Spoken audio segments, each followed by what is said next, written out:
Episode 132 ಕೋಪ ಕರಗಿಸೋಕೆ circus. ಶರತ್ ರೂಮ್ನಿಂದ ಹೊರಗೆ ಬಂದು ಸ್ವಲ್ಪ ಹೊತ್ತಾದಮೇಲೆ ಪುಟಾಣಿ ಚಿರು ಕೈಯಲ್ಲಿ ಊಟದ ಜೊತೆ ಒಂದು ಲೆಟರ್ ಕೊಟ್ಟು ಒಳಗೆ ಕಳಿಸಿ ತಾನು ಹೊರಗೆ ಡೋರ್ ಹತ್ರ ನಿಂತ್ಕೊಂಡು ನೋಡ್ತಾ ಇದ್ದ. ನಿತ್ಯ ಮಂಡಿ ಮೇಲೆ ಕೈ ಇಟ್ಟು ತಲೆ ತಗ್ಸ್ಕೂತಿದ್ಲು. ಪುಟಾಣಿ ಚಿರು ಊಟನ ಪಕ್ಕಕ್ಕಿಟ್ಟು ಹತ್ರ ಬಂದು ಅವಳ ತಲೆ ಎತ್ತಿ ಕಣ್ಣೊರೆಸ್ತಾ, ನಿತ್ಯ ಡಾರ್ಲಿಂಗ್ ಯಾಕೆ ಅಳ್ತಾ ಇದೆಯಾ ಅಂತು. ನಿತ್ಯ ಪುಟಾಣಿ ಚಿರುನ ನೋಡಿದ್ದೆ ತಪ್ಪಿ ಮುತ್ತಿಟ್ಟು, ಪುಟಾಣಿ ನೀನಾದರೂ ನಿನ್ನ ನಿತ್ಯ ಡಾರ್ಲಿಂಗ್ನ ಏನೂ ಆಗಿಲ್ಲ ಅಂತ ನಂಬ್ತೀಯ ಅಲ್ವಾ ಕಂದ ಅಂದ್ಲು. ಚಿರು ಹೌದು, ನನ್ನ ನಿತ್ಯ ಡಾರ್ಲಿಂಗ್ಗೆ ಏನೂ ಆಗಿಲ್ಲ ಅಂತ ನಾನು ನಂಬ್ತೀನಿ ಅಂತು. ನಿತ್ಯ ಥ್ಯಾಂಕ್ ಯು ಪುಟ್ಟ ಅಂತ ಮುದ್ದಾಡ್ತಾ ಅವಳು ನೋವನ್ನೆಲ್ಲ ಮರೆತು ಅದ್ರ ಜೊತೆ ಆಟ ಆಡ್ತಾ ಇದ್ಲು. ಅದನ್ನು ದೂರದಲ್ಲೇ ನಿಂತು ನೋಡ್ತಾ, ನಿಂಗೆ ಹರ್ಟ್ ಆದರೂ ಪುಟಾಣಿ ಚಿರು ಇದ್ರೆ ಎಲ್ಲ ಮರೆತು ಬಿಡ್ತೀಯ ಅಲ್ವಾ ರಾಕ್ಷಸಿ ಅಂತ ಸ್ಮೈಲ್ ಮಾಡ್ತಾ ನಿಂತಿದ್ದ. ಪುಟಾಣಿ ಚಿರು ನಿತ್ಯ ಡಾರ್ಲಿಂಗ್ ಊಟ ತಿಂದಿಲ್ಲ ಅಲ್ವಾ, ಅದಕ್ಕೆ ನಾನೇ ನಿಂಗೆ ಊಟ ಮಾಡಿಸ್ತೀನಿ ಅಂತ ಪಕ್ಕಕ್ಕಿಟ್ಟ ಪ್ಲೇಟ್ ತೊಗೊಂಡು ಊಟ ತಿನ್ನಿಸುತ್ತೆ. ನಿತ್ಯ ನಗ್ತಾ, ಈ ಪುಟಾಣಿ ಕೈಗಳು ನನಗೆ ಊಟ ಮಾಡ್ಸೋಕೆ ಬಂದಿದ್ಯಾ ಅಂತ ತಿಂತಾ ತಾನು ಕೂಡ ತಿನ್ನಿಸ್ತಾಳೆ. ಚಿರು ನಿತ್ಯ ಡಾರ್ಲಿಂಗ್ ನೀನು ಶರತ್ ಮಾಮ ಜೊತೆ ಜಗಳ ಮಾಡ್ಕೊಂಡಿದ್ಯಾ ಅಂತೆ ಹೌದಾ ಅಂತು. ನಿತ್ಯ ಯಾರು ಹೇಳಿದ್ದು ಹಾಗೆ ಅಂದ್ಲು. ಪುಟಾಣಿ ಇನ್ಯಾರು, ಶರತ್ ಮಾಮನೇ ಹೇಳಿದ್ದು. ನೀನು ಅವ್ರ ಜೊತೆ ಜಗಳ ಮಾಡಿದ್ಯಾ, ಅದಕ್ಕೆ ಊಟ ಮಾಡಿಲ್ಲ ಅಂತ ನನ್ನ ಕರ್ಕೊಂಡು ಬಂದು ಬಿಟ್ಟು ತಾವು ಹೊರಗಿದ್ದಾರೆ. ಅಷ್ಟೇ ಅಲ್ಲ, ನಿನಗೆ ಕೊಡು ಅಂತ ಇದನ್ನು ಕೊಟ್ಟರು ಅಂತ ಆ ಲೆಟರ್ ಕೊಡ್ತು. ಶರತ್ ಪುಟಾಣಿ ಮಾತು ಕೇಳಿ ಗೋಡೆವರೆಗೆ ಬಚ್ಚಿಟ್ಕೊಂಡ ನಿತ್ಯ ಆ ಲೆಟರ್ ತಗೊಂಡು ಹೊರಗಡೆ ಅವ್ನು ಬಚ್ಚಿಟ್ಕೊಳ್ಳೋದು ನೋಡಿ ಮತ್ತೆ ಆ ಲೆಟರ್ ನೋಡಿದ್ಲು. ಅದರಲ್ಲಿ ಟೆರೇಸ್ ಮೇಲೆ ಬಾ ಅಂತ ಬರೆದಿದ್ದ. ಅದನ್ನ ನೋಡಿ ಮತ್ತೆ ಅವನ ಕಡೆ ನೋಡಿದ್ಲು. ಅವನು ಕಳ್ಳನ ಹಾಗೆ ಕದ್ದು ನೋಡೋದು ನೋಡಿ ಅವನು ನೋಡಲಿ ಅಂತಾನೆ ಆ ಲೆಟರ್ನ ಹರಿದಾಕಿದ್ಲು. ಶರತ್ ಅದನ್ನು ನೋಡಿ ಬೇಜಾರು ಮಾಡ್ಕೊಂಡ. ಜಗಳಗಂಟ ನಿಮ್ಮ ಮಾಮ ಪುಟಾಣಿ ಅಂತ ಮುಖ ಉದಿಸ್ಕೊಂಡು ಹೇಳಿದ್ಲು. ಪುಟಾಣಿ ಚಿರು ನಿತ್ಯ ಡಾರ್ಲಿಂಗ್ ಆ ಶರತ್ ಮಾಮ ಜೊತೆ ನಾನು ಮಾತಾಡಲ್ಲ, ನನ್ನ ನಿತ್ಯ ಡಾರ್ಲಿಂಗ್ ಜೊತೆನೇ ಜಗಳ ಮಾಡ್ಕೊಂಡಿದ್ದಾರೆ. ಅವ್ರಿಗೆ ಬುದ್ಧಿನೇ ಇಲ್ಲ, ಬ್ಯಾಡ್ ಬಾಯ್ ಶರತ್ ಮಾಮ ಅಂತ ಬೈಯುತ್ತೆ. ನಿತ್ಯ ಪುಟಾಣಿ ಹಾಗೆಲ್ಲ ಹೇಳಬಾರ್ದು, ಅವ್ರು ದೊಡ್ಡೋರಲ್ವಾ. ನಿಮ್ಮ ಮಾಮ ಬ್ಯಾಡ್ ಬಾಯ್ ಅಲ್ಲ ಪುಟ್ಟ, ಆದರೆ ಹೇಳೋದನ್ನು ಕೇಳದೇ ಇರೋ ಆತ್ರಗೆಟ್ಟ ಆಂಜನೇಯ ಅಷ್ಟೆ ಅಂತ ನಗ್ತಾಳೆ. ಶರತ್ ಏನು, ನಾನು ಆತ್ರಗೆಟ್ಟ ಆಂಜನೇಯನಾ, ಈ ರಾಕ್ಷಸಿ ನನಗೆ ಇನ್ನೂ ಅದೇನೇನು ಹೆಸರಿಡ್ತಾಳೋ ಏನೋ ಅಂದ್ಕೊಂಡು ಅಲ್ಲಿಂದ ಹೋದ. ಪುಟಾಣಿ ಚಿರು ನಿತ್ಯ ಡಾರ್ಲಿಂಗ್ ನಂಗೆ ನಿದ್ದೆ ಬಂತು, ನಾನು ಅಮ್ಮ ಹತ್ರ ಹೋಗ್ತೀನಿ, ಗುಡ್ ನೈಟ್ ಅಂತ ಹೇಳಿ ಅಲ್ಲಿಂದ ಹೋಗುತ್ತೆ. ನಿತ್ಯ ಮನಸ್ಸಲ್ಲಿ ಟೆರೇಸ್ ಮೇಲೆ ಬಾ ಅಂತ ಯಾಕೆ ಹೇಳಿರ್ಬೋದು, ಇನ್ಯಾಕೆ ತಪ್ಪು ಮಾಡಿದ್ರಲ್ಲ ಸಮಜಾಯಿಸಿ ಕೊಟ್ಕೊಳ್ಳೋದಕ್ಕೆ ಇರಬೇಕು, ನಾನು ಹೋಗಲ್ಲ ಅಂದ್ಕೊಂಡು ಬಾಲ್ಕನಿಯಲ್ಲಿ ನಿಂತು ಚಂದಮಾಮನ ನೋಡ್ತಾ ನಿಂತಿದ್ಲು. ನೋಡಿದ್ಯಾ ಚಂದಮಾಮ, ನಾನು ಯಾರನ್ನು ನಂಬಿದ್ನೋ ಅವರೇ ನನಗೆ ಮೋಸ ಮಾಡಿಬಿಟ್ರು. ನಿನಗೂ ಅವ್ರು ಮಾಡಿದ್ದೆಲ್ಲ ಸರಿ ಅನಿಸುತ್ತಾ ಹೇಳು ಅಂತ ಮಾತಾಡ್ತಾ ಇದ್ಲು. ಆ ಕಡೆಯಿಂದ ಖಂಡಿತ ತಪ್ಪು ಅಂತ ಹೇಳ್ತಾ ಹತ್ತಿರ ಬಂದ ಶರತ್ ಅವನ್ನ ನೋಡಿ ಕೋಪ ಬಂತು. ಅಲ್ಲಿಂದ ಹೋಗೋಕೆ ಮುಂದಾದ್ಲು ನಿತ್ಯ. ಅವಳನ್ನ ಹೋಗೋಕೆ ಬಿಡದೆ ಕೈ ಅಡ್ಡ ಹಿಡ್ದ ನಿತ್ಯ ಅವನ ಕೈ ಅಡ್ಡ ಇರೋ ಕಡೆ ಬಿಟ್ಟು ಈ ಕಡೆ ಹೋಗೋಕೆ ಮುಂದಾದ್ಲು. ಶರತ್ ಎರಡೂ ಕೈ ಅಡ್ಡ ಹಾಕಿ ಅವಳನ್ನ ತಡೆದು ನಿಲ್ಲಿಸ್ದ. ಮತ್ತೆ ಅವಳ ಹಿಂದೆ ನೋಡ್ತಾನೆ. ನಿತ್ಯ ಕೋಪದಲ್ಲಿ ಅವನ್ನೇ ನೋಡಿ ಅವಳ ಹಿಂದೆ ನೋಡ್ತಾ ಇರೋದು ನೋಡಿ ತಾನೂ ಕೂಡ ತನ್ನ ಹಿಂದೆ ತಿರುಗಿ ಆಕಾಶದ ಕಡೆ ನೋಡಿದ್ಲು. ಅದನ್ನೇ ನೋಡ್ತಾ ಸರ್ಪ್ರೈಸ್ ಆಗಿ ನಿಂತಳು. ಶರತ್ ಸ್ಕೈ ಲ್ಯಾಂಪ್ನಲ್ಲಿ ದೊಡ್ಡದಾಗಿ ಸಾರಿ ಮುದ್ದು ಅಂತ ಬರೆದಿದ್ದ. ನಿತ್ಯ ಅದನ್ನು ನೋಡಿ ಏನೂ ರಿಯಾಕ್ಟ್ ಮಾಡದೆ ಅಲ್ಲಿಂದ ಹೋಗೋಕೆ ಮುಂದಾದ್ಲು. ಶರತ್ ಮತ್ತೆ ಅಡ್ಡ ಹಾಕಿ, ಏನು ಚಂದ ಮಾಮ, ನಿನ್ನ ಗರ್ಲ್ ಫ್ರೆಂಡ್ ಇಷ್ಟೊಂದು ಮೊಂಡಾಟ ಆಡ್ತಾರೆ, ನನಗಂತೂ ಇದಕ್ಕಿಂತ ಇನ್ನೇ ಕೋಪ ಕಡಿಮೆ ಮಾಡಿಸೋದು ಅಂತ ಗೊತ್ತಾಗ್ತಿಲ್ಲಪ್ಪ. ನೀನೇ ಹೇಳು ಸ್ವಲ್ಪ ಇವಳಿಗೆ, ನಿನ್ನ ಗಂಡ ತುಂಬ ಒಳ್ಳೆಯವನು ಅಂತ, ಗಂಡನ ಮೇಲೆ ಇಷ್ಟು ಕೋಪ ಮಾಡ್ಕೋತಾರಾ ಅಂತ ಕೇಳು ಚಂದಮಾಮ ಅಂತ ಚಂದಮಾಮನ್ನ ಅಂದ. ನಿತ್ಯ ಚಂದಮಾಮನ ಕಡೆ ತಿರುಗಿ, ನನಗೆ ಯಾರ ಮೇಲೂ ಕೋಪ ಇಲ್ಲ, ಯಾರು ನನ್ನ ಕೋಪ ಕರಗಿಸೋ ಸಾಹಸ ಮಾಡೋದು ಬೇಡ ಅಂತ ಹೇಳು ಚಂದಮಾಮ. ಶರತ್ ಹಾಗಾದರೆ ನನ್ನ ಜೊತೆ ಮಾತಾಡ್ಬೋದಲ್ಲ ಅಂತ ಕೇಳು ಚಂದಮಾಮ. ನಿತ್ಯ ನನಗೆ ಯಾರ ಜೊತೆನೂ ಮಾತಾಡೋ ಮನಸ್ಸಿಲ್ಲ ಅಂತ ಹೇಳು ಚಂದಮಾಮ. ಶರತ್ ಆದರೆ ನನಗಿದೆ ಅಂತ ಹೇಳು ಚಂದಮಾಮ. ನಿತ್ಯ ನನ್ನ ಹತ್ರ ಮಾತಾಡೋ ಅಂಥದ್ದು ಅವ್ರಿಗೆ ಏನಿದೆ ಅಂತ ಕೇಳು ಚಂದಮಾಮ. ಶರತ್ ಹೇಳೋಕ್ಕೂ ಕೇಳೋಕ್ಕೂ ತುಂಬ ವಿಷಯಗಳಿವೆ, ಆದರೆ ಈಗ ಮುಖ್ಯವಾಗಿ ಕ್ಷಮೆ ಕೇಳಬೇಕಿದೆ ಅಂತ ಹೇಳು ಚಂದಮಾಮ. ನಿತ್ಯ: ಅವ್ರನ್ನ ಕ್ಷಮಿಸೋಷ್ಟು ದೊಡ್ಡೋಳು ನಾನಲ್ಲ ಅಂತ ಹೇಳು ಚಂದಮಾಮ. ಅವರಿಬ್ಬರು ಕೋಳಿ ಜಗಳ ನೋಡಲಾರ್ದೆ ಚಂದಮಾಮ ಮೋಡ್ಗಳ ಪರದೆ ಒಳಗೆ ಬಚ್ಚಿಟ್ಕೊಂಡ. ಇನ್ನೇನು ಮಾಡ್ತಾನೆ ಪಾಪ ಚಂದಮಾಮ. ಇವರಿಬ್ಬರು ಜಗಳದ ನಡುವೆ ಕೂಸು ಬಡವಾಯಿತು ಅನ್ನೋ ಹಾಗೆ ಚಂದಮಾಮ ಬಡವಾಗೋದ. ಶರತ್: ಓಹೋ, ಕಳ್ಳ ಚಂದಮಾಮ ನೀನು. ಹೇಗೆ ಎಕ್ಸ್ಕೇಪ್ ಆಗೋದೆ ಅಲ್ವಾ? ಈ ರಾಕ್ಷಸಿ ಕಾಟ ಸ್ವಲ್ಪ ಹೊತ್ತು ಸಹಿಸ್ಕೊಳ್ಳೋಕೆ ಆಗಿಲ್ಲ ನಿನಗೆ, ನೋಡು ಅಂತ ನಗ್ತಾನೆ. ನಿತ್ಯ: ನಿಮ್ಮನ್ನು ಯಾರಿಗೆ ಸಹಿಸ್ಕೊ ಅಂದಿದ್ದು? ಓ, ನಾನೊಬ್ಳು ಮರ್ತೇ ಬಿಟ್ಟೆ, ಸಹಿಸ್ಕೊಳ್ಳೋಕೆ ಆಗದೆ ಅಲ್ವಾ ಡಾಕ್ಟರ್ನ ಮನೆಗೆ ಕರೆಸಿದ್ದಾವು ಅಂದ್ಲು. ಶರತ್: ಪಾರಿಜಾತ ಪ್ಲೀಸ್. ಅಷ್ಟರಲ್ಲಿ ನಿತ್ಯ ಹರ್ಟ್ ಆಗ್ತಿದ್ಯಾ, ಅದಕ್ಕೆ ನನ್ನ ಜೊತೆ ಮಾತಾಡಬೇಡಿ ಅಂದ್ಕೊಂಡು ಅಲ್ಲಿಂದ ಹೋಗ್ತಾ ಇದ್ಲು. ಶರತ್ ಹೋಗುವವಳು ಕೈ ಹಿಡಿದು ಎಳೆದು ತಪ್ಕೊಂಡು, ಲೆಟರ್ ಕೊಟ್ಟರೆ ಹರಿದು ಬಿಸಾಕ್ತೀಯಾ, ಸಾರಿ ಕೇಳಿದ್ರೆ ಜಂಬ ತೋರಿಸ್ತೀಯಾ, ಈಗೇನು ಮಾಡ್ತೀಯಾ ನಾನು ನೋಡ್ತೀನಿ ಅಂದ್ಕೊಂಡು 2 ಕೈನ ಅವಳ ಬೆನ್ನ ಹಿಂದೆ ಬೆಳೆಸಿ ಹಿಡಿದು ಬಿಡಿಸ್ಕೊಂಡು ಹೋಗು ಈಗ ಅಂದ. ನಿತ್ಯ ಅವನ ಕೈಯಿಂದ ಬಿಡಿಸ್ಕೊಳ್ಳೋಕೆ ತುಂಬ ಪ್ರಯತ್ನ ಪಟ್ಲು, ಆದರೆ ಆಗಲ್ಲ. ಬಿಡ್ರಿ ನನ್ನ ಕೈನ ಅಂದ್ಲು. ಶರತ್: ಸಾರಿ ಹೇಳಿದ್ರೆ ಜಂಬ ತೋರಿಸ್ತೀಯಲ್ವಾ, ತಾಕತ್ತಿದ್ರೆ ಬಿಡಿಸ್ಕೊ, ನಾನಂದು ನಿನ್ನ ಬಿಡಲ್ಲ ಅಂದ. ನಿತ್ಯ ನೋಡಿ ಒಳ್ಳೆ ಮಾತಲ್ಲಿ ಬಿಟ್ಟರೆ ಸರಿ, ಈಗ ಬಿಡ್ರಿ ನನ್ನ ಅಂದ್ಲು. ಶರತ್: ಓಹೋ, ನಂಗೆ ಆವಾಜಾ, ಬಿಡಲ್ಲ ಅಂದರೆ ಏನು? ಹಾಂ, ಏನು ಮಾಡ್ತೀಯಾ ಅಂದ.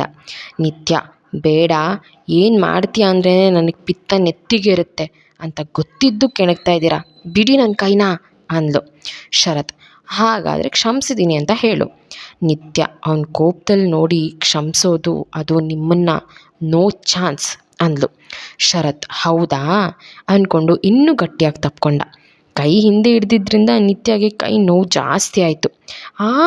ಅಂಥೇಳಿ ಅವನ ಕಾಲನ್ನು ತುಳಿದ್ಲು. ಶರತ್: ಔಚ್ ಅಂತ ಅವಳ ಕೈನ ಸಡ್ಲ ಮಾಡ್ತಿದ್ದಂತೆ ತನ್ನ ತಲೆಯಿಂದ ಅವನ ತಲೆಗೆ ಡಿಚ್ಚಿ ಕೊಟ್ಲು. ಶರತ್: ಏ ರಾಕ್ಷಸಿ, ನನ್ನ ತಲೆ ಅಂತ ಉಚ್ಕೊಳ್ಳೋಕೆ ಶುರು ಮಾಡ್ದ. ರೌಡಿ ಬೇಬಿ ಥರ ಡಿಚ್ಚಿ ಕೊಟ್ಟು ಹಾಗೆ ಕೈ ಕಟ್ಕೊಂಡು ನಿಂತಿದ್ಲು. ಶರತ್: ಅಪ್ಪ ಎಂಥ ಪೆಟ್ಟು, ಸಾರಿ ಕೇಳಿದರೆ ಡಿಚ್ಚಿ ಹೊಡಿತಾ ಸೇಡ್ ತೀರಿಸ್ಕೊಂಡ ರಾಕ್ಷಸಿ ಅಂದ. ನಿತ್ಯ: ಅದಕ್ಕೆ ಹೇಳಿದ್ದು ನನ್ನ ತಂಟೆಗೆ ಬರಬೇಡಿ ಅಂತ ಹೇಳಿ ಅವನಿಗೆ ಬೆನ್ನು ಮಾಡಿ ನಿಂತಳು. ಶರತ್ ಅವಳ ಮುಂದೆ ಬಂದು 2 ಕೈಯಲ್ಲಿ ತನ್ನ ಕಿವಿ ಹಿಡಿದು ಸೀರಿಯಸ್ ಟೋನ್ನಲ್ಲಿ, ಸಾರಿ ಪಾರಿಜಾತ, ಪ್ಲೀಸ್ ನನ್ನ ಕ್ಷಮಿಸ್ಬಿಡು. ನೀನು ಈ ರೀತಿ ನನ್ನ ಹತ್ರ ಮಾತಾಡದೆ ಮೌನವಾಗಿ ನನ್ನಿಂದ ದೂರ ಇರೋದನ್ನು ನನಗೆ ಸಹಿಸ್ಕೊಳ್ಳೋಕೆ ಆಗ್ತಿಲ್ಲ ಮುದ್ದು ಅಂದ. ನಿತ್ಯ ಅವನಿಗೆ ಕೈ ಮುಗಿದು, ಈಗಾಗಲೇ ಮನಸ್ಸಿಗಾಗಿರೋ ಆಘಾತನ ಅರಗಿಸ್ಕೊಳ್ಳೋಕೆ ಒತ್ತಾಡ್ತಾ ಇದ್ದೀನಿ, ಈ ರೀತಿ ಸಾರಿ ಅಂದ್ಕೊಂಡು ಮತ್ತಷ್ಟು ಹಿಂಸೆ ಕೊಡಬೇಡಿ ಪ್ಲೀಸ್, ನನ್ನ ಪಾಡಿಗೆ ಬಿಟ್ಬಿಡಿ ಅಂದ್ಲು. ಅಷ್ಟರಲ್ಲಿ ಶರತ್ಗೆ ಪ್ರಿನ್ಸಿಪಲಿಂದ ಕಾಲ್ ಬಂತು. ಫೋನ್ ರಿಂಗ್ ಆಗಿದ್ದು ನೋಡಿ ಪಾಕೆಟಿಂದ ಫೋನ್ ತೊಗೊಂಡು ಪ್ರಿನ್ಸಿಪಲ್ ಸರ್ ಅಂದ್ಕೊಂಡು ರಿಸೀವ್ ಮಾಡಿ ಮಾತಾಡೋಕ್ಕೆ ಆ ಕಡೆ ಹೋದ. ನಿತ್ಯ ಅಲ್ಲೇ ಬಾಲ್ಕನಿ ವಿಂಡೋಗೆ ಹೊರಗೆ ಕೂತ್ಕೊಂಡ್ಳು. ತುಂಬ ಹೊತ್ತಿನ ನಂತರ ವಾಪಸ್ ರೂಮ್ಗೆ ಬಂದು ನೋಡ್ದ, ಆದರೆ ನಿತ್ಯ ರೂಮಿಗೆ ಬಂದೇ ಇಲ್ಲ. ಮತ್ತೆ ಬಾಲ್ಕನಿಗೆ ಹೋಗಿ ನೋಡಿದ್ರೆ ಅವಳ ಕೂತಲ್ಲೇ ನಿದ್ದೆ ಮಾಡಿದ್ಲು. ಶರತ್ ಹತ್ರ ಬಂದು ಪಾರಿಜಾತ ಅಂದ. ಅವಳಿಗೆ ಎಚ್ಚರ ಇರಲಿಲ್ಲ. ಅವಳೊಂದು ಪುಟ್ಟ ಮಗುವಿನ ಹಾಗೆ ಅಲ್ಲಿಂದ ಎತ್ಕೊಂಡು ರೂಮಿಗೆ ಬರ್ತಾ ಇದ್ದ. ನಿತ್ಯಗೆ ಎಚ್ಚರ ಆಯಿತು. ಕಣ್ಬಿಟ್ಟು ನೋಡಿದ್ಲು, ಇವ್ರು ಯಾಕೆ ನಾನು ಎತ್ಕೊಂಡು ಹೋಗ್ತಾ ಇದ್ದಾರೆ? ಅಯ್ಯೋ, ಹಾಗಾದರೆ ನಾನು ಅಲ್ಲೇ ನಿದ್ದೆ ಮಾಡಿಬಿಟ್ನಾ ಅಂತ ಅವನ್ನೇ ನೋಡ್ತಾ ಅವನ ಕಾಲರ್ ಪಟ್ಟಿ ಬಿಗಿ ಹಿಡಿದ್ಲು. ಶರತ್ ತನ್ನ ಕಾಲರ್ ಪಟ್ಟಿ ಬಿಗಿ ಆಗಿದ್ದು ನೋಡಿ ಅವಳನ್ನ ನೋಡಿ ರೂಮಿಗೆ ಬಂದು ಬೆಡ್ ಮೇಲೆ ಮಲಗಿಸಿ ಅಲ್ಲಿಂದ ಹೋಗೋಕೆ ಮುಂದಾದ. ಆದರೆ ನಿತ್ಯ ಕೊರಳಲ್ಲಿದ್ದ ಕರಿಮಣಿ ಸರ ಅವನ ಶರ್ಟ್ ಬಟನ್ಗೆ ಸಿಕ್ಕೊಂಡಿತ್ತು. ಅದನ್ನು ನೋಡಿ ಬಟನ್ನಿಂದ ಸರ ಬಿಡಿಸ್ಕೊಂಡು, ನೀನು ನನ್ನ ಕ್ಷಮಿಸದೆ ಹೋದರೂ ಪರವಾಗಿಲ್ಲ ಪಾರಿಜಾತ, ನಾನು ಕಾಯ್ತೀನಿ, ಆದರೆ ನೀನು ಅಲ್ಲೇ ನಿದ್ದೆ ಮಾಡಿದ್ದೆ, ಹೊರಗಡೆ ತುಂಬ ಚಳಿ ಇದೆ, ಆಮೇಲೆ ಹೆಲ್ತ್ ಹಾಳಾಗುತ್ತೆ ಅಂತ ನೀನು ಪರ್ಮಿಷನ್ ಇಲ್ಲದೆ ಅಲ್ಲಿಂದ ಎತ್ಕೊಂಡು ಬಂದೆ. ನೀನು ಮಲ್ಕೋ, ನಾನು ಸೋಫಾ ಮೇಲೆ ಮಲಗಿರ್ತೀನಿ, ಏನಾದರೂ ಬೇಕಿದ್ದರೆ ನನ್ನ ಕೇಳು ಅಂಥೇಳಿ ಸೋಫಾ ಮೇಲೆ ಹೋಗಿ ಮಲ್ಕೊಂಡ. ಎಪಿಸೋಡ್ 133. ಮಂಜುಳಾಗೆ ಬಿಸಿ ಮುಟ್ಟಿಸಿದ್ದು ನಿತ್ಯ. ಶರತ್ ಪಶ್ಚಾತ್ತಾಪ ಪಡ್ತಾ ಇರೋದು ನಿತ್ಯಗೆ ಗೊತ್ತಿದ್ರೂ ಅವಳಿಗೆ ಯಾಕೋ ಅವನ ಕ್ಷಮಿಸೋಕೆ ಮನಸ್ಸು ರೆಡಿ ಇರಲಿಲ್ಲ. ನಿಧಾನವಾಗಿ ಬೆಡ್ನಿಂದ ಎದ್ದು ಸೋಫಾ ಮೇಲೆ ಮಲಗಿದವನ ಹತ್ರ ಬಂದು ಸೋಫಾ ಕೆಳಗಡೆ ಕೂತ್ಕೊಂಡು ಅವನ ತಲೆ ಸವರಿ, ನನ್ನ ಕ್ಷಮಿಸ್ಬಿಡಿ ಸರ್, ನೀವಿಷ್ಟು ಸಾರಿ ಕೇಳಿದ್ರು ಯಾಕೋ ನನ್ನ ಮನಸ್ಸು ಅದನ್ನು ಒಪ್ಕೋತಾ ಇಲ್ಲ. ನಿಮ್ಮನ್ನ ಕ್ಷಮಿಸ್ಬೇಕು ಅಂದ್ಕೊಂಡಾಗೆಲ್ಲ ನೀವು ಹೇಳಿದ ಸುಳ್ಳೇ ನನ್ನ ಕಣ್ಮುಂದೆ ಬರ್ತಾ ಇದೆ. ನಿಮಗೆ ತುಂಬ ಕಷ್ಟ ಕೊಡ್ತಾ ಇದ್ದೀನಿ ಅಂತ ಹೇಳ್ತಾ ಅವನ ಹಣೆಗೆ ಮುತ್ತಿಟ್ಟು ಅವನ್ನೇ ನೋಡ್ತಾ ಕುಳಿತಿದ್ಲು. ಆಫ್ಟರ್ ಮಾರ್ನಿಂಗ್ ಶರತ್ಗೆ ಎಚ್ಚರ ಆಗಿತ್ತು. ಕಣ್ಬಿಟ್ಟು ನೋಡಿದ್ರೆ ನಿತ್ಯ ಅವನ ಭುಜ ಹೊರಗಿ ಕೂತ್ಕೊಂಡೇ ನಿದ್ದೆ ಮಾಡ್ತಾ ಇದ್ಲು. ಶರತ್ ಅವಳನ್ನು ನೋಡಿ, ಪಾರಿಜಾತ, ಇವಳು ಬೆಡ್ನಿಂದ ಯಾವಾಗ ಇಲ್ಲಿಗೆ ಬಂದ್ಲು ಅಂದ್ಕೊಂಡು ಪಾರಿಜಾತ ಅಂತ ಕೆನ್ನೆ ತಟ್ಟ. ನಿತ್ಯ ಎಚ್ಚೆತ್ತು ಕಣ್ಬಿಟ್ಟು ಅವನ್ನ ನೋಡಿ ಎದ್ದು ಕೂತ್ಲು. ಶರತ್, ಗುಡ್ ಮಾರ್ನಿಂಗ್ ಹೆಂಡ್ತಿ. ಏನು ನನ್ನ ಮೇಲೆ ಅಷ್ಟೊಂದು ಲವ್ವಾ? ಹೇಳಿದರೆ ನಾನು ಬೆಡ್ ಮೇಲೆ ಮಲಗ್ತಾ ಇದ್ದೆ, ನೀನು ಯಾಕೆ ಕೆಳಗಡೆ ಕುತ್ಕೊಂಡೇ ನಿದ್ದೆ ಮಾಡಿದೆ ಅಂದ. ನಿತ್ಯ ಅಲ್ಲಿಂದ ಎದ್ದು ಏನೂ ಮಾತಾಡದೆ ಕಬೋರ್ಡ್ನಲ್ಲಿದ್ದ ಟವೆಲ್ ತೆಗೆದುಕೊಂಡು ಸ್ನಾನಕ್ಕೆ ಹೋದ್ಲು. ಮಂಜುಳಾ ಕಾಫಿ ರೆಡಿ ಮಾಡಿ ಇಟ್ಟಿದ್ಲು. ರಾಧಾ ಅಡುಗೆ ಮನೆಗೆ ಬಂದ್ಲು. ಅವಳು ನೋಡಿದ ಮಂಜುಳಾ, ನಿತ್ಯಮ್ಮ ಈಗ ಬಂದ್ರಾ? ಕಾಫಿ ರೆಡಿ ಇದೆ ತಗೊಳ್ಳಿ ಅಂದ್ಲು. ರಾಧಾ, ಈ ನಿತ್ಯ ಇನ್ನೂ ಕೆಳಗೆ ಬಂದಿಲ್ಲ ಮಂಜುಳಾ, ನನಗೆ ಕೊಡು, ಮುರಳಿಯವ್ರು ಕಾಫಿ ಕೇಳಿದ್ರು ಅಂದ್ಲು. ಮಂಜುಳಾ ರಾಧಾ ಧ್ವನಿ ಕೇಳಿದ್ದೆ ಆತ್ರವಾಗಿ, ಹಾಂ ರಾಧಮ್ಮ, ನೀವಾ? ನಾನು ನಿತ್ಯಮ್ಮ ಅಂದ್ಕೊಂಡೆ, ಇರಿ ನಿಮಗೆ ಬೇರೆ ಕಾಫಿ ಮಾಡಿಕೊಡ್ತೀನಿ ಅಂದ್ಲು. ರಾಧಾ, ಕಾಫಿನೇ ತಾನೇ, ಅದರಲ್ಲಿ ಬೇರೆ ಮಾಡೋದೇನಿದೆ, ಅದನ್ನೇ ಕೊಡು ಅಂತ ತೊಗೊಳೋಕೆ ಮುಂದಾದ್ಲು. ಮಂಜುಳಾ, ರಾಧಾ ಅದನ್ನು ತೊಗೊಳ್ಳೋ ಮುಂಚೆನೇ ಅದನ್ನು ಸಿಂಕಿಗೆ ಚೆಲ್ಲಿದ್ಲು. ಬೇರೆ ಕಾಫಿ ಕಪ್ನ ಇದು ತೊಗೊಳ್ಳಿ ಅಂತ ಅವಳ ಕೈಯಲ್ಲಿಟ್ಲು. ನಿತ್ಯ ಸ್ನಾನ ಮುಗಿಸಿ ದೇವ್ರ ಪೂಜೆ ಮುಗಿಸಿ ಅಡುಗೆ ಮನೆಗೆ ಬಂದು ತನ್ನ ಕೈಯಾರೆ ಕಾಫಿ ಮಾಡಿಕೊಂಡು ಶರತ್ಗೆ ತೊಗೊಂಡು ಹೋದ್ಲು. ಅವನು ಫ್ರೆಶ್ ಅಪ್ ಆಗ್ತಾ ಇದ್ದ. ಕಾಫಿ ಕಪ್ ಟೇಬಲ್ ಮೇಲಿಟ್ಟು ಕಬೋರ್ಡ್ ಓಪನ್ ಮಾಡಿ ಅವನಿಗೆ ಸೂಟ್ಸ್, ವಾಚ್, ವ್ಯಾಲೆಟ್ನ ತಾನೇ ಚಾಯ್ಸ್ ಮಾಡಿ ಬೆಡ್ ಮೇಲಿಟ್ಟು ಅಲ್ಲಿಂದ ಕೆಳಗೆ ಹೋದ್ಲು. ಶರತ್ ಬಾತ್ರೂಮ್ನಿಂದ ತಲೆ ಒರೆಸ್ತಾ ಹೊರಗೆ ಬಂದು ಟೇಬಲ್ ಮೇಲಿದ್ದ ಕಾಫಿ ಮತ್ತು ಬೆಡ್ ಮೇಲಿದ್ದ ಕಾಸ್ಮೆಟಿಕ್ಸ್ ನೋಡಿ ಮುಗುಳ್ನಕ್ಕು ಕಾಫಿ ಕಪ್ ಕೈಗೆ ತೊಗೊಂಡು, ಮಾತಾಡಲ್ಲ ಅಂತ ಕೊಪ್ಪು ತೋರಿಸಿ ಎಲ್ಲ ಅರೇಂಜ್ ಮಾಡೋದು ನೋಡು ರಾಕ್ಷಸಿ ಅಂತ ನಗ್ತಾ ಕಾಫಿ ಕುಡಿದು ರೆಡಿಯಾಗಿ ತಾನು ಕೆಳಗೆ ಬಂದ. ಎಲ್ಲರೂ ತಿಂಡಿ ಮಾಡ್ತಾಯಿದ್ರು. ಅವನು ಅಲ್ಲಿಗೆ ಬಂದು ನಿತ್ಯ ಪಕ್ಕನೇ ತಿಂಡಿ ಕೂತ್ಕೊಂಡು ಅವಳನ್ನು ನೋಡಿ ಕಣ್ಣು ಹೊಡೆದ. ನಿತ್ಯ ಅವನು ನೋಡಿ ಗುರಾಯಿಸಿ ಮುಖ ತಿರುಗಿಸಿ ಕೂತ್ಕೊಂಡ್ಳು. ಪ್ಲೇಟ್ ತೊಗೊಂಡು, ಅಮ್ಮ ತಿಂಡಿ ಅಂದ. ಸುಮತಿ ಅಮ್ಮ ನಿತ್ಯ ಶರತ್ಗೂ ತಿಂಡಿ ಹಾಕಿದ್ರು. ನಿತ್ಯ, ಏನಮ್ಮ ಪೂರಿ ಮಾಡಿಬಿಟ್ಟಿದ್ದೀರಾ ಅಂದ್ಲು. ಸುಮತಿ, ಹೌದು ನಿತ್ಯ, ನಮ್ಮ ಮನೇಲಿ ಪೂರಿ ಪ್ರಿಯರೇ ಜಾಸ್ತಿ ಅಲ್ವಾ, ಅದಕ್ಕೆ ಅಂತ ನಗ್ತಾ ಹೇಳಿದ್ರು. ಲತಾ, ವರ್ಷ 2 ಪೂರಿ ಎತ್ಕೊಡೆ ಅಂದ್ಲು. ವರ್ಷ, ಅಮ್ಮ ಸ್ವಲ್ಪ ತಿನ್ನಮ್ಮ, ಈಗಲೇ ಪೂರಿ ಥರ ಓದ್ಕೊಂಡಿದ್ಯಾ, ಆಮೇಲೆ ಒಂದಿನ ಬ್ಲಾಸ್ಟ್ ಆಗಿಬಿಡ್ತೀಯಾ ಅಂತ ನಗ್ತಾಳೆ. ಅವಳ ಮಾತಿಗೆ ಎಲ್ಲರೂ ನಗ್ತಾರೆ. ಲತಾ, ಹೇಯ್ ಸಾಕು ಸುಮ್ಮನೆ ಇರೆ, ತಿನ್ನೋಕೆ ಬಿಡಲ್ಲ ಅಂತಾಳೆ, ಅದಕ್ಕೆ ನೀವು 2 ಪೂರಿ ಹಾಕಿ ಅಂತ ತಾನೇ ಹಾಕ್ಕೊಂಡು ತಿಂತಾಳೆ. ನಿತ್ಯ ಸರ್ವಿಂಗ್ ಬೌಲ್ನಲ್ಲಿ ಸಾಗುನ ನೋಡಿದ್ಲು. ಮಂಜುಳಾ, ಏನು ನಿತ್ಯಮ್ಮ, ಬೌಲ್ನಲ್ಲಿರೋ ಸಾಗುನ ಹಾಗೆ ನೋಡ್ತಾ ಇದ್ದೀರಾ, ಏನಾದರೂ ಬಿದ್ದಿರೋ ಹಾಗೆ ಕಾಣಿಸ್ತಾ ಇದೆಯಾ ಅಂದ್ಲು. ಲತಾ, ನಿತ್ಯ ಹಾಗೇನಾದರೂ ಕಾಣಿಸ್ತಾ ಇದ್ದರೆ ಮೊದಲೇ ಹೇಳಿಬಿಡು, ಅದನ್ನು ಬಿಟ್ಟು ಶರಪಂಜರ ಕಲ್ಪನಾ ಥರ ನಾನು ಬಂದೆ, ನಾನು ನೋಡಿದೆ ಅಂತ ರಂಪ ಮಾಡಬೇಡ ಅಂತ ಹೇಳಿದ್ರು. ಚಂದ್ರಶೇಖರ್, ಲತಾ, ಯಾವ ಟೈಮಲ್ಲಿ ಏನು ಮಾತಾಡಬೇಕು ಅನ್ನೋ ಜ್ಞಾನ ಇಲ್ವಾ, ಅದೇನು ನಾಲ್ಗೆನಾ, ಛೀ, ಆ ಹುಡುಗಿಗೆ ನೋವಾಗುತ್ತೆ ಅನ್ನೋ ಪರಿಜ್ಞಾನ ಬೇಡ ಅಂತ ಬೈದರು. ನಿತ್ಯ, ಪರವಾಗಿಲ್ಲ ಬಿಡಿ ಮಾವ, ಶರತ್ನ ನೋಡಿ ನಾವು ಯಾರನ್ನು ಎಲ್ಲಕ್ಕಿಂತ ಹೆಚ್ಚಾಗಿ ನಂಬಿರ್ತೀವೋ ಅವರೇ ಏನೇನೋ ಮಾಡ್ತಾ ಇರುವಾಗ ಇನ್ನು ಆಂಟಿ ಸ್ವಭಾವ ಇರೋದೇ ಹಾಗೆ, ಏನು ಮಾಡೋಕ್ಕಾಗಲ್ಲ, ಅವರಿಂದನೇ ಅಲ್ವಾ ನನ್ನ ಬೆನ್ನ ಹಿಂದೆ ಏನೇನು ನಡೀತಿದೆ ಅಂತ ಗೊತ್ತಾಗಿದ್ದು ಅಂದ್ಲು. ಶರತ್ ಅವ್ರ ಮಾತು ಕೇಳಿ ಬೇಸರ ಮಾಡಿಕೊಂಡ. ಲತಾ, ನಿತ್ಯ ಈ ಮನೇಲಿ ನನ್ನ ಚೆನ್ನಾಗಿ ಅರ್ಥ ಮಾಡ್ಕೊಂಡಿರೋಳು ನೀನೊಬ್ಬಳೇ ನೋಡು ಅಂದ್ಲು ಈ ಲತಾ. ನಿತ್ಯ ಕೋಪದಲ್ಲಿ ಮಂಜುಳನ ನೋಡ್ತಾ, ಇನ್ನೂ ನೀನು ನಾನು ಏನು ಮಾಡ್ತೀನಿ ನೋಡ್ತೀನಿ ಅನ್ನೋದನ್ನು ಅಬ್ಸರ್ವ್ ಮಾಡ್ತಾನೇ ಇರ್ತೀಯಾ ಮಂಜುಳಾ, ನೀನು ಡಿಟೆಕ್ಟಿವ್ ಅಂದ್ಕೊಂಡಿದ್ಯಾ? ಸುಳ್ಳನ್ನು 1000 ಸಲ ಹೇಳಿದ್ರು ಅದು ಸತ್ಯ ಆಗಲ್ಲ. ಯಾರು ಏನೇ ಟಿಂಗಾಣಿ ಆಟ ಆಡಿದ್ರು ಅದನ್ನು ನೋಡ್ಕೊಂಡು ಸುಮ್ಮನೆ ಇದ್ದೀನಿ ಅಂದರೆ ನನ್ನ ಕೈಯಲ್ಲಿ ಏನೂ ಆಗಲ್ಲ, ನಾನು ಸಾಧು ಅಂತ ಖಂಡಿತ ಅಂದ್ಕೋಬೇಡ. ನನ್ನ ವಿಚಾರದಿಂದ ನೀನು ದೂರ ಇದ್ದರೆ ನಿನಗೆ ಒಳ್ಳೆಯದು ಮಂಜುಳಾ. ಈಗಾಗಲೇ ಮಂಜುಳಾ ಅಕ್ಕ ಅನ್ನೋ ಮರ್ಯಾದೆ ಕಳ್ಕೊಂಡಿದ್ಯಾ, ಇನ್ನೂ ಕೆಣ್ಕೋಗಿ ಬಂದರೆ ನೀನೊಬ್ಬಳು ಹೆಣ್ಣು ಅನ್ನೋದನ್ನೇ ಮರಿಬೇಕಾಗತ್ತೆ ನಾನು ಅಂತ ವಾರ್ನ್ ಮಾಡಿ, ನೀನು ಇಲ್ಲಿ ಸರ್ವ್ ಮಾಡೋ ಅವಶ್ಯಕತೆ ಇಲ್ಲ, ಹೋಗು ಇಲ್ಲಿಂದ ಅಂತ ಬೈದು ಕಳಿಸಿದ್ಲು. ಚಂದ್ರಶೇಖರ್, ನಿತ್ಯ ಕೋಪದಲ್ಲಿರೋದು ನೋಡಿ, ಪುಟ ಪ್ಲೇಟ್ ಮುಂದೆ ಕೂತು ಕೋಪ ಮಾಡ್ಕೋಬೇಡ, ತಿಂಡಿ ಮಾಡು ಅಂತ ಹೇಳಿದ್ರು.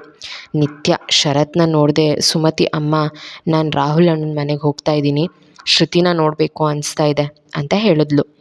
ಸುಮತಿ ಅಮ್ಮ, ಸರಿ ಪುಟ್ಟ, ಮೊದಲು ತಿಂಡಿ ಮುಗಿಸಿ ಆಮೇಲೆ ಹೋಗಿ ಬರುವೆ.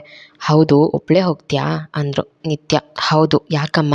ಮೊದಲೆಲ್ಲ ಹೇಗೆ ಹೋಗಿ ಬರ್ತಾ ಇದ್ನೋ ಈಗಲೂ ಹಾಗೆ ಹೋಗಿ ಬರ್ತೀನಿ ಅಂದ್ಲು. ಶರತ್ ತಿಂತಾನೆ, ಹಾಗೆಲ್ಲ ಒಬ್ಬಳೇ ಹೋಗೋಕ್ಕಾಗಲ್ಲ ಅಮ್ಮ. ಹೇಗಿದ್ದರೂ ನಾನು ಕಾಲೇಜ್ ಹೋಗುವಾಗ ಆನ್ ದ ವೇ ಬಿಟ್ಟು ಹೋಗ್ತೀನಿ ಬಿಡಿ ಅಂದ. ಸುಮತಿ, ಸರಿಯಪ್ಪ, ಹಾಗೆ ಮಾಡು.